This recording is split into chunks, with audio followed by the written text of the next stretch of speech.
Assalamualaikum warahmatullahi wabarakatuh. Bismillahirrahmanirrahim. Para sahabat semuanya dimanapun Anda berada, ada tulisan terbaru dari Kiai Haji Imaduddin Usman Al-Bantani, yang mana isi daripada tulisan beliau ini sangat penting kita ketahui bersama, karena ini sangkutannya dengan pembela pencangkok nasab Nabi. Jadi isi tulisan beliau adalah tentang 7 bahaya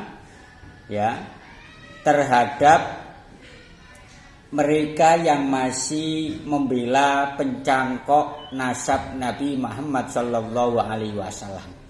Apa saja ke-7 bahaya tersebut? Yang pertama, pembela pencangkok nasab Nabi berdosa karena melawan perintah Allah Subhanahu wa Ta'ala agar tidak mengikuti sesuatu tanpa adanya pengetahuan tentangnya. Dari mulai pencangkokan Ubaid sebagai anak Ahmad bin Isa di abad ke-5 sampai abad ke-8 tidak ada satu kitab pun yang menyatakan bahwa Ubaid adalah anak Ahmad bin Isa. Meyakini Ubaid sebagai anak Ahmad bin Isa berdasarkan tulisan yang mulai diciptakan pada abad ke-9, sedangkan Ubaid hidup di abad ke-4 adalah merupakan bukti mengikuti pendapat tanpa adanya ilmu. Allah berfirman, "Wala taqfu ma laisa laka bihi ilm, inna sam'a wal basara wal fuada kullu ulaika kana anhu mas'ula." Al-Isra ayat 36.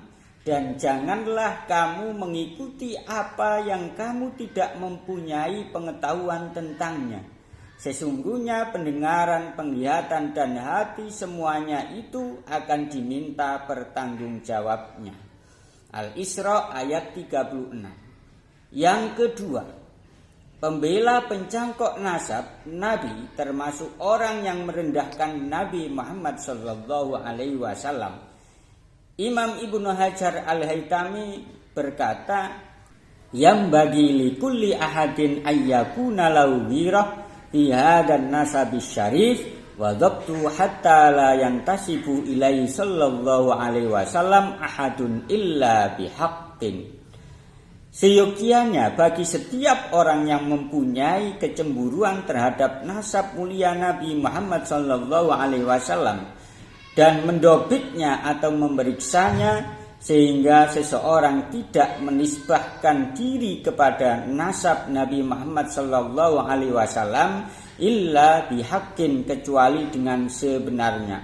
Di dalam kitab As-Sawa'iqul Muhriqah juz 2 halaman 537. Kemudian bahaya yang ketiga adalah kata Kiai Haji Imaduddin Usman Al-Bantani, ialah keturunan Nabi Muhammad sallallahu alaihi wasallam akan senantiasa ada sampai akhir kiamat. Imam Mahdi akan berasal dari keturunannya. Menurut Syiah, ia berasal dari keturunan Husain melalui Musa Al-Kadim, dan ia telah lahir lalu menghilang dan akan kembali muncul di akhir zaman. Menurut Sunni, ia belum lahir. Ia kan lahir dari keturunan Nabi Muhammad SAW, entah dari keturunan yang mana. Yang jelas ia berasal dari keturunan asli, bukan hanya mengaku sebagai keturunan Nabi Muhammad SAW tanpa bukti. Maka para pendukung pencangkok nasab Nabi sama saja membiarkan kelak adanya orang yang mengaku sebagai Imam Mahdi, padahal nasabnya kepada Nabi Muhammad SAW adalah palsu.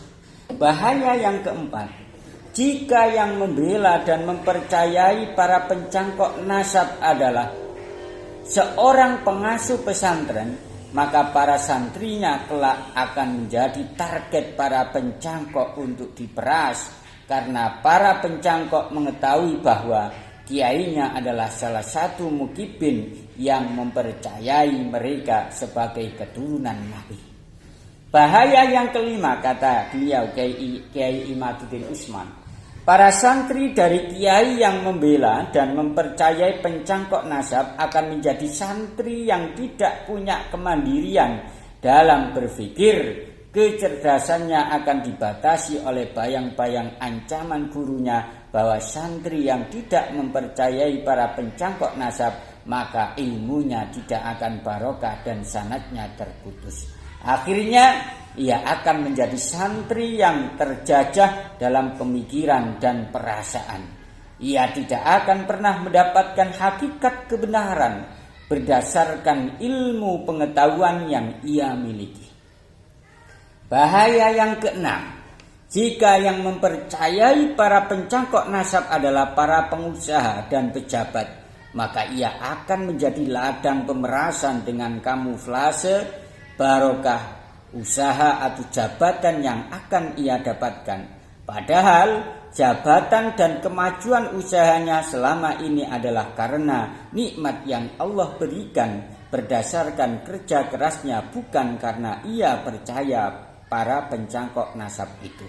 Dan bahaya yang terakhir maksud saya, yang ketujuh adalah jika yang mempercayai para pencangkok nasab itu adalah orang awam, maka ia akan dijadikan pengikut dan pencintanya selamanya.